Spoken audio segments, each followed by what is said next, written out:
सोचो तुम एक बहुत रिच फैमिली के इकलौते वारिस हो, लेकिन तब तुम्हारे ग्रैंडफादर तुमसे बोलते हैं कि तुम्हें एक लड़की से शादी करनी होगी, वरना मैं ये सारी प्रॉपर्टी एक कुत्ते के नाम कर दूंगा। और वो लड़की और कोई नहीं, तुम्हारी क्लास की वो लड़की है जिससे तुम सबसे ज्यादा नफरत करते हो। कहानी की शुरुआत में हम एक लड़के को स्कूल के अंदर जाते हुए देखते हैं। तभी उसके सामने खड़ी लड़की उसकी कॉलर पकड़कर उससे बोलती है, अगर हमारे बारे में तुमने किसी को भी कुछ भी बताया तो मैं तुम्हें जान से मार डालूंगी। और तब हमें 4 दिन पहले का सीन दिखाया जाता है, जहाँ क्लास में वो लड़की हमारे मेन कैरेक्टर सेतो को डांट रही होती है। तब सेतो एक सैवेज रिप्लाई देते हुए बोलता है कि तुम्हारे पास कोई और काम नहीं है क्या, जब देखो बस मुझे डांटती ही रहती है। जिससे वो लड़की और भी ज्यादा गुस्से में आ जाती है। तभी यहाँ पर हिमारी नाम की एक लड़की आती है और समझाते हुए बोलती है कि तुम्हें इतना ज्यादा नहीं करना चाहिए, वरना सेतो तुम्हारी डांट सुनकर रोने लग जाएगा। तभी लड़की जो इतनी देर से सेतो को डांट रही है, इसका नाम अकामे है और वो बोलती है लेकिन ये इसकी गलती है क्योंकि ये अपना काम पूरा नहीं करता। पर हिमारी उसे समझाती है, लेकिन तुम हमेशा ही उसे डांटती हो, आखिर तुम ऐसा क्यों करती हो। जिस पर अकामे खुद ही सोचने लग जाती है कि आखिर वो ऐसा क्यों करती है। और थोड़ी देर सोचने के बाद वो बोलती है, जब भी मैं सेतो को देखती हूँ ना, मुझे बहुत गुस्सा आता है, मेरा मन करता है मैं उसे खींच के मारूं। ये सुनकर सेतो काफी ज्यादा चिढ़ जाता है। तभी यहाँ पर क्लास की सबसे पॉपुलर और क्यूट लड़की सिसेई आती है और वो बोलती है कि तुम दोबारा से मेरे भाई को डांट रही हो। सिसेई सेतो की कजन सिस्टर है। सिसेई अपने भाई को शांत करा लेती है। तभी हिमारी अकामे से बोलती है, तू हमेशा इसे डांटती हो,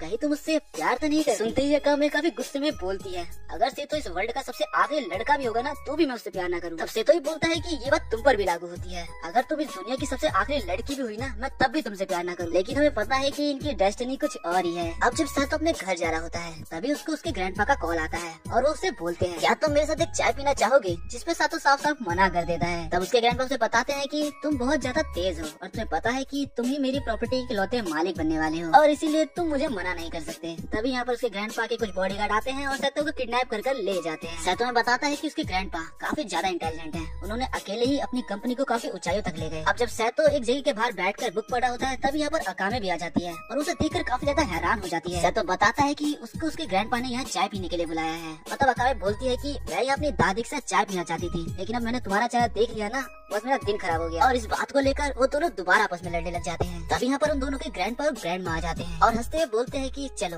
अब अंदर चलते हैं। चारों अंदर बैठकर अच्छे से बातचीत और खा पी रहे होते हैं। तभी से तब बोलता है कि आखिर तुम कितना खाती हो, आखिर इतनी जगह लाती कहाँ से हो। और जिस पर अकामे चिढ़कर उससे लड़ने लग जाती है। ये देखकर उसके ग्रैंडपा और ग्रैंडमा दोनों ही हंसने लगते हैं और बोलते हैं, देखकर लगता है कि तुम दोनों काफी ज्यादा क्लोज हो। तो बोलता है ऐसा कुछ नहीं है, और आखिर आप लोगों ने हमें यहाँ पर बुलाया किस लिए। इसके बाद वो दोनों बताते हैं कि तुम्हारी शादी के लिए। और ये सुनकर लिटरली दोनों सदमे में ही चले जाते हैं और सोचने लगते हैं कि अभी तो हम सिर्फ हाई स्कूल में हैं और आखिर मैं इससे कैसे शादी कर सकता हूँ। तब से ग्रैंडपा बताते हैं कि हाई स्कूल में वो दोनों भी आपस में काफी लड़ा करते थे और उनकी बिल्कुल भी नहीं बनती थी, लेकिन फिर भी वो दोनों एक दूसरे की केयर किया करते थे। और अब जब तुम्हारी दादी मर चुकी है तो मैं सुनकर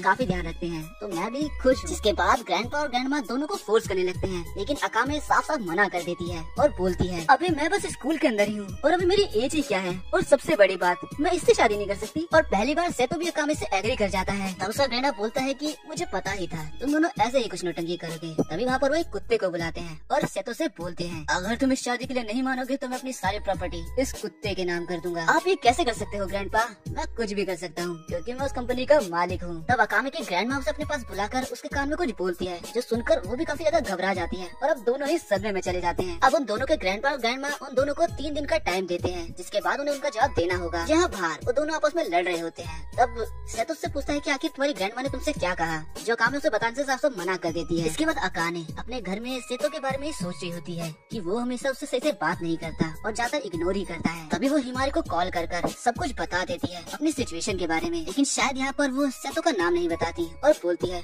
आखिर मैं एक ऐसे बंदे से कैसे शादी कर सकती हूँ जिससे मैं पसंद नहीं करती। तो हिमारी बताती है कि मैं किसी को पसंद करती हूँ जिससे मैं शादी भी करना चाहती हूँ। सुनकर अकाने थोड़ी हैरान हो जाती है कि आखिर तुमने मुझे ये पहले क्यों नहीं बताया। जिस पर हिमारी उसे बताती है कि तुम इस बात में इंटरेस्ट ही नहीं लेती। अब दोनों के बीच ऐसे ही काफी देर तक बातें होती है, जिसके बाद अकाने बोलती है कि मैं चाहती हूँ कि कोई मर जाए जिससे मेरी सारी प्रॉब्लम सोल्व हो जाए। और यहाँ शायद वो सेतो की बात कर रही है। तो हिमारी अकाने से बोलती है कि अगर तुम्हारी उसके साथ शादी हो गई तब तुम्हें उसके साथ अकेले में रहना पड़ेगा, और काफी ज्यादा मजे ले रही होती है। सुनकर अकाने काफी ज्यादा डर जाती है और शर्माने लगती है कि मुझे उसके साथ अकेले रहना पड़ेगा। यहाँ से तो सोचा होता है कि स्कूल में तो मुझे परेशान करती है, लेकिन शादी के बाद वो मुझे घर में भी परेशान करेगी। तभी सिसे उससे पूछती है आखिर क्या बात है, जिस पर वो बताता है कि कैसे ग्रैंडपा ने उसे फंसा दिया है कि अगर वो उनकी बात नहीं मानेगा तो वो सारी प्रॉपर्टी कुत्ते के नाम कर देंगे। तब सिसे उससे बोलती है आखिर आपको क्या चाहिए, आपको एक फ्री लाइफ चाहिए या फिर वो कंपनी चाहिए? और लालच इंसान की तरह से तो बोलता है मुझे दोनों चाहिए। अब सेसिर से बोलती है कि ऐसा होना थोड़ा मुश्किल है, लेकिन आप कुछ भी चुने, चाहे आप कंपनी को छोड़कर कूड़ा ही क्यों ना चुनने लगे, मैं तब भी आपका साथ दूंगी। पर सेसे तुम्हें मुझे छोड़ देना चाहिए और कंपनी को आगे बढ़ाने में उनकी मदद करनी चाहिए। पर सेसे दोबारा बोलती है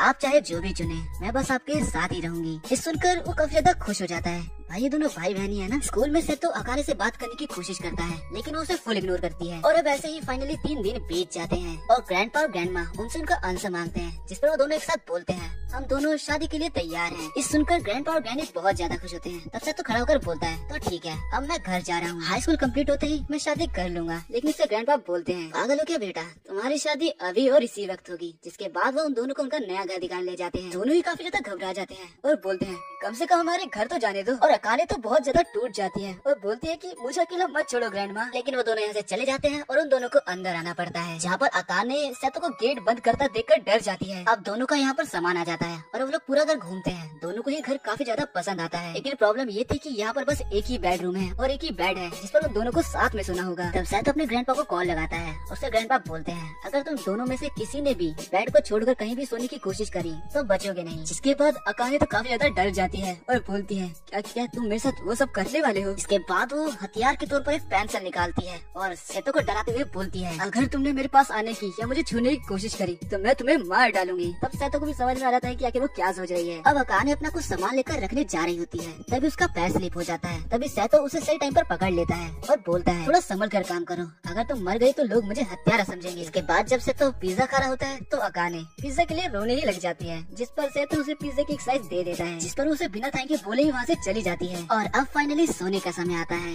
दोनों ही बेड पर सो जाते हैं। दोनों शर्मा रहे होते हैं। तभी सेतो उससे पूछता है आखिर तुमने मेरे साथ शादी करने के लिए एग्री क्यों करा, जिस पर अकाने उसे बताने से मना कर देती है। तब सेतो का हाथ गलती से अकाने की बॉडी पर टच हो जाता है और इससे अकाने काफी ज्यादा गुस्से में सेतो का हाथ ही मोड़ देती है और उससे लड़ते हुए उस पर काफी ज्यादा गुस्सा करने लगती है। और प्रेजेंट टाइम में वो दोनों वहीं पर खड़े होते हैं और अकाने उससे बोलती है अगर हम दोनों के साथ रहने वाली बात किसी को भी पता चली तो मैं तुम्हें जान से मार डालूंगी। दोनों लड़ते झगड़ते गुस्सा करते हुए एक दूसरे को प्रॉमिस करते हैं कि इसके बारे में वो किसी को कुछ नहीं बताएंगे। लेकिन तब भी अकाने काफी ज्यादा घबरा रही होती है। अकाने शाइतो को मैरिज का नाम लेने से मना करती है और वो दोनों क्लास के अंदर आ जाते हैं, जहाँ हिमारी अकाने से पूछती है आखिर तुम उसे क्या बात कर रही थी, जिस पर अकाने से बोलती है कि मैं बस उसे डांट रही थी। यह साइतो के पास एक छोटी बहन शीशे आ जाती है। वो साइतो से पूछने लगती है कि पिछली रात को वो कहाँ था। तभी वो उसे काट लेती है और बोलती है कि मुझे तुम्हारी मैरिज के बारे में पता चल गया है। ग्रैंडपा ऑफिस के मेंबर थोड़ा अजीब रिएक्ट कर रहे थे, इसीलिए मैंने थोड़ी इन्वेस्टिगेशन करी और अब मुझे तुम्हारे नए घर के बारे में भी पता है और मुझे ये भी पता है कि तुम्हारी शादी अकाने। तभी साइतो उसका मुंह पकड़ लेता है और उसे बाहर ले जाता है। अब यहाँ उसकी छोटी बहन अपना मुंह बंद रखने के लिए मानती ही नहीं है। तब वो बोलती है कि मैं तुम्हारी बात तब मानूंगी जब तुम मेरी बात मानोगे, तो आज से तुम्हारी जिंदगी मेरे हाथों में है। अब थोड़ी देर बाद क्लास में अकाने दोबारा शाइतो पर गुस्सा करने लगती है और ये देखकर क्लास के सारे बच्चे हंसने लगते हैं। दोनों को समझ नहीं आता कि आखिर पूरे क्लास में ये चल क्या रहा है। तभी हिमारी आकर उन्हें बताती है कि तुम दोनों एक दूसरे से लड़ने की वजह से क्लास में फेमस हो और सभी को लगता है कि तुम दोनों मैरिड कपल हो। ये सुनकर अकाने काफी ज्यादा घबरा जाती है और अब घर के टाइम पर अकाने बहुत उदास होती है और साइतो से बोलती है आखिर तुमने इतने सारे जूस क्यों खरीद रखे हैं। साइतो बताता है कि ये एनर्जी ड्रिंक्स हैं। जिसके बाद वो कप नूडल्स दिखाता है, वो भी बहुत सारे, और बताता है कि हमें खाना बनाने की जरूरत नहीं है, हम इसे ही खाकर अपना टाइम निकाल सकते हैं। अकाने का दिमाग एकदम खराब हो जाता है और वो बोलती है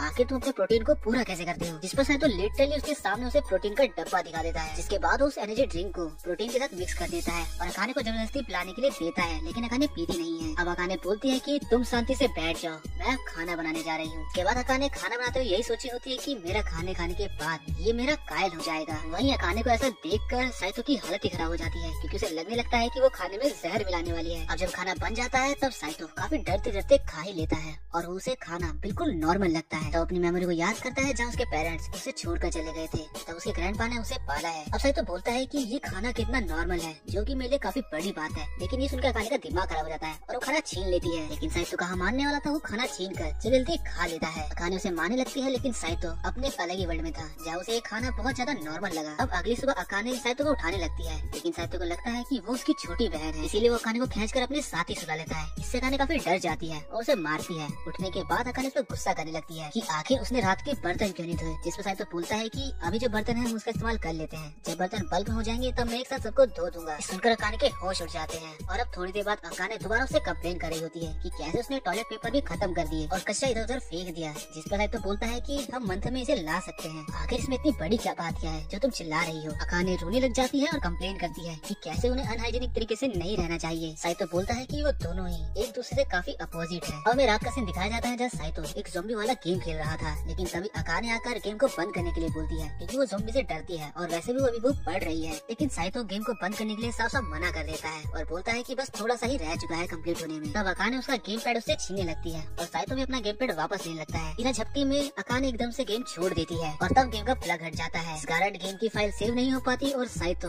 काफी ज्यादा उदास हो जाता है। अब उनका बचा कुचा सामान भी आ जाता है, जिसके बाद साइतो नहाने के लिए जाता है और वो देखता है कि अंदर अकाने है। लेकिन तब वो नोटिस करता है कि अकाने ने उसको नोटिस ही नहीं करा, इसलिए वो अकाने को बुलाने लगता है। तब उसे पता चलता है कि अकाने तो असल में सो रही है। तब उसे डर लगने लगता है कि कहीं अकाने पानी में डूब कर ही ना मर जाए, इसलिए जब वो अकाने को उठाने जाता है अकाने उसे ही पकड़ के उसके ऊपर लेट जाती है। और ये सिचुएशन इतनी खराब थी कि अकाने की आंखें खुल जाती है और वो साइतो को देखकर कुछ गलत समझने लगती है। अब थोड़ी देर बाद जब वो अपने बालों को सुखा रही होती है तब उसे रियलाइज होता है कि शायद साइतो बस उसकी मदद करने की कोशिश कर रहा था क्योंकि वो सो चुकी थी। और अब उसे बुरा लगने लगता है कि कैसे उसने साइतो को काफी कुछ उल्टा बोल दिया है। सोते वक्त भी अकाने साइतो से बात करने की कोशिश करती है, लेकिन साइतो उसे चिंता करने के लिए मना करता है और सो जाता है। अब अगले दिन स्कूल में अकाने काफी ज्यादा उदास होती है, इसीलिए वो अपनी दोस्त हिमारी से मदद मांगती है और उसे बताती है कि कैसे उसका एक दोस्त है जिससे उसे बात करनी है। हिमारी उससे बोलती है कि क्या तुम साइतो की बात कर रही हो, जिस पर वो काफी ज्यादा शर्मा जाती है और मना करने लगती है। हिमारी उसे सजेशन देती है कि तुम उसके गले लग सकती हो, लेकिन अकाने इसके लिए नहीं मानती, जिस पर हिमारी बोलती है कि अगर तुम दोनों को आपस में बातें अच्छी करनी है तो तुम्हें अपने उस दोस्त के साथ बैठकर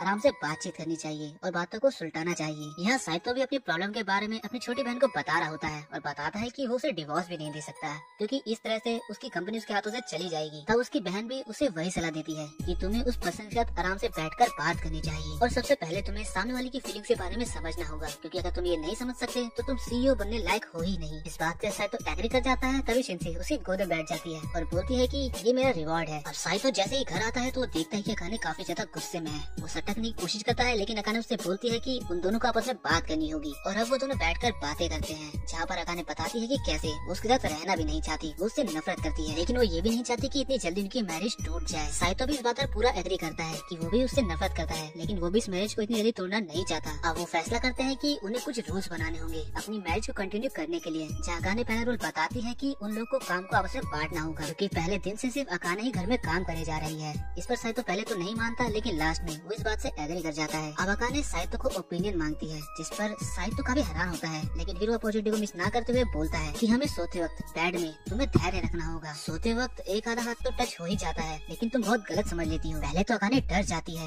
लेकिन फिर वो भी इस बात पर एग्री कर जाती है। अब वो बोलती है कि तुम गेम खेलते वक्त तुम हेडफोन पहनोगे, जिसके लिए साइतो मान जाता है। अब साइतो बोलता है कि मैंने कहीं पढ़ा था कि छोटी छोटी बातों के लिए हमें एक दूसरे को शुक्रिया बोलना चाहिए, जिस पर अकाने बोलती है अगर ऐसी बात है तो मैंने जो तुम्हारे लिए खाना बनाया था तुम उसके लिए मुझे शुक्रिया बोलो। और साइतो बोलता है कि मेरे लिए नॉर्मल खाना ही बहुत अच्छा खाना होता है, लेकिन अकाने नहीं मानती। अब वो सोते वक्त हिमारी को सब बताती ही कैसे उसके और उसके दोस्त के बीच में बातचीत सही हो गई। साइतो के आता ही वो बेड पर लेट जाती है और बोलती है कि तुम मुझे छू सकते हो, लेकिन कपड़े के ऊपर, जिस पर साइतो बोलता है कि तुम पागल हो क्या, मैं तुम्हें पर्पसली टच थोड़ी ना करूंगा। ये सुनकर उसे काफी ज्यादा एम्बैरेसमेंट फील होती है। यहाँ अगले दिन वो अपनी छोटी बहन को सब कुछ बता देता है कि कैसे उसने उसके साथ इतनी देर तक बातें करी। और घर जाते वक्त वो अकाने के लिए उसका फेवरेट केक ले जाता है, जिस पर अकाने काफी हैरान होती है कि आखिर उसे उसके फेवरेट केक के बारे में कैसे पता। जिस पर शायद तो बताता है कि मैंने पिछले साल तुम्हारे मुंह से ही इसके बारे में सुना था, और क्योंकि मेरी मेमोरी काफी शार्प है इसलिए मुझे याद था। इसके लिए अकाने उसे शुक्रिया बोलती है। अकाने ने साइतो के लिए खाना बनाया होता है, जो खाकर साइतो को काफी अच्छा लगता है और उसकी तारीफ करते हुए अकाने का शुक्रिया करता है। सुनकर अकाने काफी ज्यादा खुश हो जाती है। और अब बर्तन धोते वक्त अकाने ये बहाना मारकर साइतो की मदद करती है कि बर्तन बहुत ज्यादा है। तब साइतो पहली बार नोटिस करता है कि अकाने क्यूट है।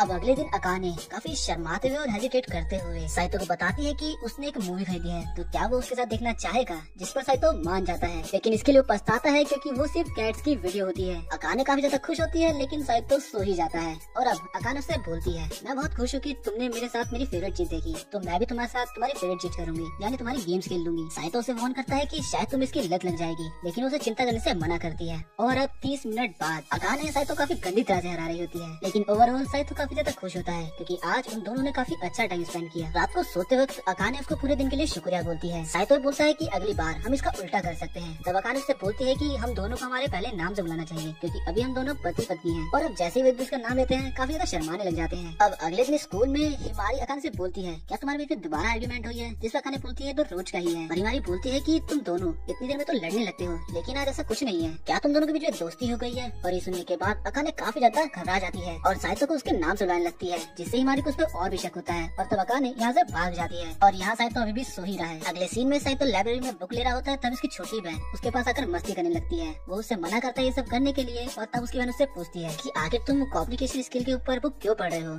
जिस पर साइतो बताता है कि वो अपने रिलेशन को और भी अच्छा करना चाहता है। अब क्लास में साइतो अकाने को बुलाने लगता है, लेकिन अकाने उस पर काफी ज्यादा गुस्सा करने लगती है क्योंकि उसने उसे क्लास में बात करने से मना करा है। लेकिन अब वो दोनों बात करते हैं, जहाँ पर अकाने से साइतो पूछता है कि क्या जो फ्री है स्कूल के बाद, जिस पर अकाने हाँ बोलती है। तो क्या तुम मेरे साथ शॉपिंग पर चलोगी? और ये सुनकर अकाने काफी ज्यादा हैरान होती है क्योंकि उसे लग रहा होता है कि साइतो उसको डेट के लिए पूछ रहा है। अकाने के मुंह से ये सुनते ही साइतो भी काफी ज्यादा ऑकवर्ड फील करने लगता है, लेकिन वो बोलता है कि मैं बस तुम्हारे साथ शॉपिंग पे जाने के लिए पूछ रहा था क्योंकि अकेले जाना थोड़ा बेकार रहेगा। अब अकाने भी उसके साथ चलने के लिए मान जाती है और डेट वाली बात पर दोनों ही हंसने लगते हैं। अब क्लास से बाहर आते ही हिमारी उसे पकड़ लेती है और बोलती है कि आज उसकी कोई शिफ्ट नहीं है, तो क्या आज उसका घर पर चलेगी और उसे एक ट्रीट भी देगी। अकाने काफी खुश तो होती है, लेकिन उसे मना कर देती है, ये बोलते हुए कि उसके कोई और प्लान है, जिस पर हिमारी को लगता है कि वो किसी डेट पर जा रही है। और उसकी बातें सुनने के बाद अकाने काफी ज्यादा हैरान हो जाती है और घबराते हुए उसे सॉरी बोलकर यहाँ से भाग जाती है। आगे उसकी मुलाकात शीशी से होती है और वो भी उसके पीछे लग जाती है, लेकिन अकाने उससे बचकर भी भाग जाती है। अब वो साइतो का इंतजार करती है और जब वो दोनों मिलते हैं तो उन दोनों के पास ही बात करने के लिए कोई टॉपिक नहीं होता। इसके बाद स्टोर के अंदर साइतो कोई भी चीज उठा ले रहा था, जिस पर अकाने उसे मना करती है और बोलती है कि किसी भी फालतू चीज को मत उठाओ और कम से कम उनके प्राइस को चेक करो। तभी यहाँ दोनों को मीट की सेल दिखती है और अकाने उसके अंदर जाने के लिए बिल्कुल रेडी हो जाती है, लेकिन थोड़ी देर बाद वो हार कर नीचे गिर जाती है। और ये देखकर साइतो को जोश आता है और वो अंदर जाने की कोशिश करता है, लेकिन वो भी हार कर नीचे गिर जाता है। पर वो दोनों ही हंसने लगते हैं और बोलते हैं कि नेक्स्ट टाइम वो इसे जरूर जीत लेंगे। तब अकाने काफी शर्माते हुए उससे बोलती है कि क्या अगली बार तुम मेरे साथ आओगे? इस पर वो कुछ बोल ही नहीं पाता। अब अगर जाते वक्त साइतो बोलता है तुम फ्यूचर में बहुत अच्छी वाइफ बनोगी, इस पर अकाने शर्माते हुए बोलती है कि मैं ऑलरेडी मैरिड हूँ। अब रात को सोते समय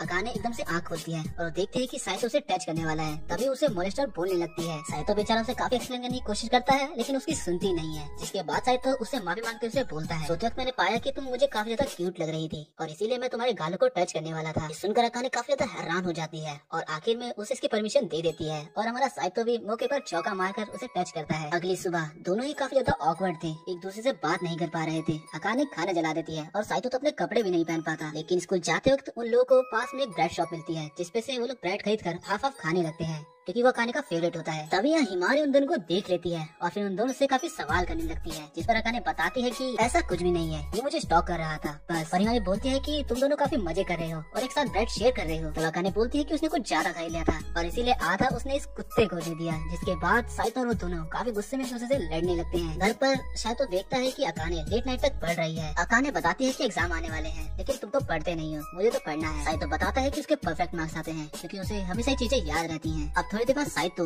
अकाने के लिए स्ट्रॉबेरी सैंडविच आता है, जो कि अकाने का फेवरेट होता है और अकाने उसे खाती है और उसे काफी पसंद आता है। अब हर दिन अकाने लेट नाइट तक पढ़ती है और साइतो उसके लिए खाना बनाता है। ऐसे ही कुछ दिनों बाद स्कूल में अचानक से अकाने गिर जाती है, तो हिमारी उसकी चिंता करने लगती है, जिस पर अकाने बताती है कि बस मैंने काफी दिन से अच्छी नींद नहीं ली है। हिमारी उसे इतनी मेहनत करने के लिए मना करती है, लेकिन अकाने बोलती है कि वो साइतो को कैसे भी हरा कर रहेगी। लेकिन हिमारी बताती है कि इसके लिए भी तुम्हारे पास ज्यादा टाइम नहीं है क्योंकि ये हमारा आखिरी साल है स्कूल का। अब घर पर जब साइतो उसके लिए खाना ला रहा होता है, तो वो देखता है कि अकाने की तबीयत काफी ज्यादा खराब है। अब वो उसे उठाकर बेड पे लेटाता है, उसकी देखभाल करते हुए उसको ठंडे पानी की पट्टी भी करता है और फिर उसे बोलता है कि तुम्हें इतनी मेहनत नहीं करनी चाहिए। तब अकाने बताती है कि असल में वो डॉक्टर बनना चाहती है और जो सफर कर रहे हैं उनकी मदद करना चाहती है और इसीलिए उसे इतनी मेहनत करनी है। और वैसे भी उसकी फैमिली के पास इतना पैसा नहीं कि वो उसे किसी मेडिकल स्कूल में पढ़ा सके। पर मेरे को ग्रैंड माँ ने एक डील ऑफर करी थी उस समय कि अगर मैं तुमसे शादी करती हूँ तो वो मेरे मेडिकल स्कूल के लिए पे करेंगी। और फिर वो साइतो को बोलने लगती है कि कैसे, तुम्हें तो कुछ करना भी नहीं पड़ता और तुम्हारे अच्छे मार्क्स आते हैं। फिर साइतो बोलता है कि talent person to person depend करता है और ये सुनकर अकाने को उस पर गुस्सा आ जाता है, लेकिन फिर भी वो उसकी रिस्पेक्ट करती है। काफी टाइम बीत जाता है और अकाने का बुखार बस बढ़ते ही जा रहा था।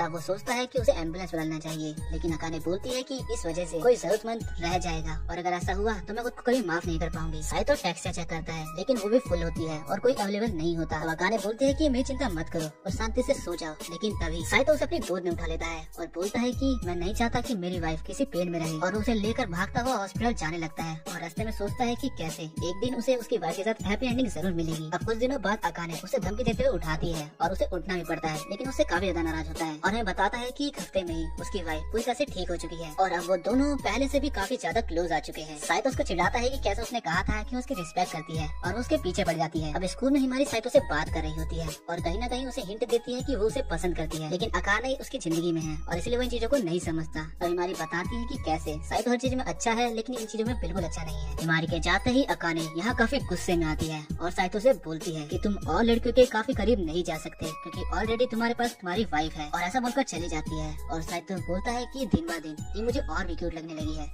अब अगले दिन स्कूल में साइतो अकाने से बचकर भाग रहा होता है, लेकिन असल में अकाने बस उसे यहाँ खाना देने आई है। अब साइतो उससे माफी मांगता है और बोलता है कि वो लाना भूल गया था, जिस पर अकाने बताती है कि उसने काफी प्यार से खाना बनाया है, अगर वो खाएगा तो उसे काफी अच्छा लगेगा। अब लंच टाइम में जैसे ही वो खाना खाने वाला होता है, यहाँ ससे आती है और वो बोलती है कि उसे काफी भूख लग रही है। यहाँ सीधा सीधा ससे उससे खाना मांगती है, लेकिन साइतो बोलता है कि मैं खाना तुम्हें नहीं दूंगा, तुम्हें अपना लंच खुद लाना चाहिए। अब वो उसके वाइफ के बारे में बोलने लगती है, साइतो उसका मुंह बंद कर देता है। तभी क्लास के सारे बच्चे साइतो को बोलने लगते हैं कि इसका फर्ज बनता है, वो तुम्हारी छोटी बहन है, तुम्हें उसे खाना खिलाना चाहिए। तभी यहाँ पर हिमारी आकर बोलती है, साइतो तुम्हारा और अकाने तुम्हारा दोनों का खाना लगभग सेम ही है। ये सुनकर दोनों ही घबरा जाते हैं। अब दोनों अपनी अपनी सफाई देने लगते हैं, लेकिन क्लास के बच्चों को वो दोनों अभी भी कपल लगते हैं। इतनी देर में सेसे साइतो का सारा खाना खा जाती है। तो बोलता है कि तुम सच में एक मॉन्स्टर हो, लेकिन सेसे को सच में काफी भूख लगी होती है। अब इसके बाद हिमारी सेतो से बात कर रही होती है और वो पूछती है कि क्या सच में तुम दोनों एक दूसरे को डेट नहीं कर रहे हो, जिसपे सेतो से बताता है कि ऐसा कुछ नहीं है, असल में वो बस मेरी कॉपी कर रही है, जैसा कि वो हमेशा करती है। सुनकर हिमारी के डाउट क्लियर हो जाते हैं और वो साइतो से ऐसे क्वेश्चन पूछने के लिए माफी मांगती है और चली जाती है। अब रात के समय सोते वक्त अकाने को एक अजीब सी आवाज आती है और तभी उसे लगता है कि यहाँ कोई भूत है और वो काफी तेज चिल्लाती है। सेतो पूछता है कि क्या हुआ, इस पर अकाने बोलती है कि उस तरफ एक भूत है। सेतो बोलता है कि ऐसा कुछ नहीं है और सो जाता है, लेकिन अकाने तो रोने ही लग जाती है और बोलती है कि क्या होगा अगर भूत मेरी आत्मा ले जाएगा तो। इसके बाद जब सेतो पढ़ रहा होता है तब अकाने उसका डरते डरते आती है और बोलती है कि लिविंग रूम में मुझे किसी की आवाज आ रही है, वहाँ पक्का भूत है। अब साइतो उससे प्रूफ मांगता है कि जाओ उसकी फोटो लेके आओ, लेकिन अकाने तो रोने ही लग जाती है कि मेरे साथ कुछ ना कुछ जरूर हो जाएगा। अब अकाने उसी रूम में बैठ जाती है। साइतो बोलता है कि आखिर तुम क्या कर रही हो, तो वो कहती है कि मैं तुम्हें प्रोटेक्ट कर रही हूँ ताकि भूत तुम्हें कुछ न करे, और इसे खुद ही डर लग रहा है। देखो अब साइतो से कमरे से बाहर जाने के लिए बोलता है, लेकिन वो नहीं मानती, जिसके साथ तो खुद ही बाहर निकल जाता है और कमरे में चला जाता है। और बाहर से अकाने गेट को पीट रही होती है कि खोलो, भूत तुम्हारे साथ कुछ न कुछ जरूर कर देगा, जबकि इसकी खुद फटी पड़ी है भूत से। अब थोड़ी देर बाद अकाने साइतो के कमरे में आती है और उसे बोलती है कि वो नहाने जा रही है, और वो जाती है और थोड़ी देर फिर आती है और बोलती है कि ये डेंजरस है, तो क्या तुम मेरे साथ वहाँ पर चलोगे। साइतो के मन में लड्डू उड़ने लगते हैं, लेकिन ये ज्यादा देर तक नहीं रहता क्योंकि साइतो असल में बाथरूम के बाहर बैठता है और अंदर अकाने नहा रही होती है, और यही अकाने ने उससे कहा था। अब अकाने साइतो को आवाज देती है, लेकिन जब बाहर से कोई रिस्पॉन्स नहीं आता तो बिना कपड़े पहने ही बाहर आ जाती है, जो देखकर साइतो के तो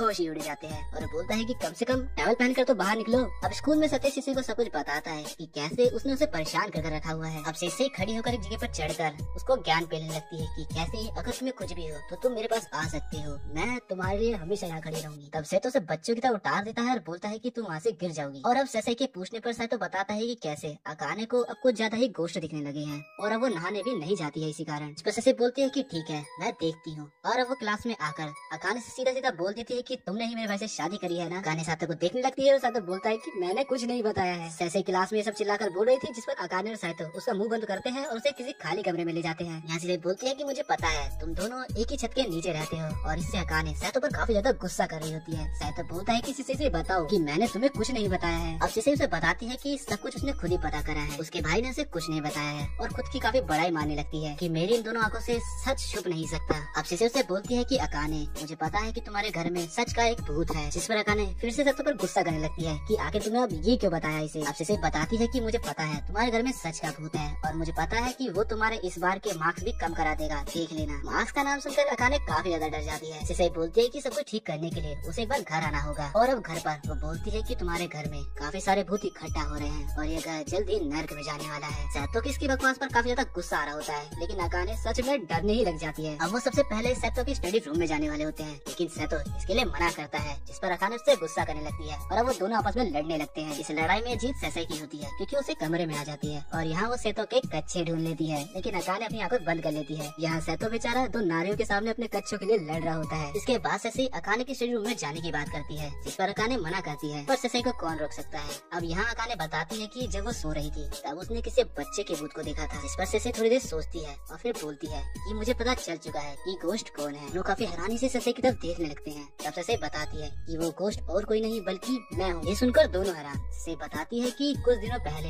मैं इसी जगह से आई थी और शायद उसी दिन अकाने ने भूत को देखा उठा था। सेतो गुस्से में उसके गालों को खींचने लगता है कि तुम ऐसी हरकतें मत क्या करो। कि अकाने को यहाँ पर काफी ज्यादा रिलीफ मिलता है कि चलो गोश्त का चक्कर तो नहीं है। जैसे बताते हैं कि ग्रैंडपा ने उन्हें कहा था कि उन दोनों के रिलेशन पे एक बार नजर रखो, जिस पर अकाने उस पर काफी ज्यादा गुस्सा करने लगती है। अब सेसे उसे सॉरी बोलती है और फिर वो बोलती है मुझे काफी ज्यादा भूख लग रही है और तुमने जो खाना बनाया था वो कुछ ज्यादा ही अच्छा था। और काफी मासूम सा चेहरा बनाती है। अपनी तारीफ सुनकर तो हर कोई पिघल जाता है। यहाँ अकाने बोलती है कि ठीक है तो फिर मैं तुम्हारे लिए और बना देंगी। जिसके बाद हम डिनर टेबल को देखते हैं जो कि बहुत सारे खानों से लदा हुआ था और सेसे खाने के अकेले मजे उड़ा रही थी। सेसे के गाल पे एक चावल लग जाता है। जैसे सेतो उसे हटाता है तो अकाने सोचती है कि लगता है दोनों कुछ ज्यादा ही करीब है। गेम खेलते वक्त भी सेसे सेतो की कुछ ज्यादा ही चिपक रही थी। पर अकाने सर बोली देती है कि तुम दोनों कुछ ज्यादा ही क्लोज नहीं हो रहे हो। सेतो अकाने को देखकर डर जाता है और बोलता है कि ऐसा नहीं है जैसा तुम सोच रही हो। अकाने को उस पर और भी गुस्सा आने लगता है, जिस पर वो बोलता है कि तुम किसी डीमन की तरह लग रही हो और इससे अकाने और भी ज्यादा गुस्से में आ जाती है। अब से तो नहाने जाने लगता है तो सेसे बोलती है कि मैं भी तुम्हारे साथ नहाऊंगी। जिस पर अकाने बोलती है कि तुम दोनों पागल हो क्या। और भाई सच में पागल है क्या। सेतो बोलता है कि हम दोनों हमेशा साथ ही नहाते हैं। जिस पर अकाने उन दोनों पर ही काफी ज्यादा गुस्सा आ जाती है और उन दोनों को सच में डर भी लगने लगता है। इसके बाद सेतो और अकाने सो रहे होते हैं और सेसे अभी भी वीडियो गेम खेल रही है। अकाने बोलती है कि तुमने नया वीडियो गेम भेजा और मुझे नहीं बताया। जिस पर सेतो बोलता है कि तुम उस वक्त पढ़ रही थी तो क्या हो गया,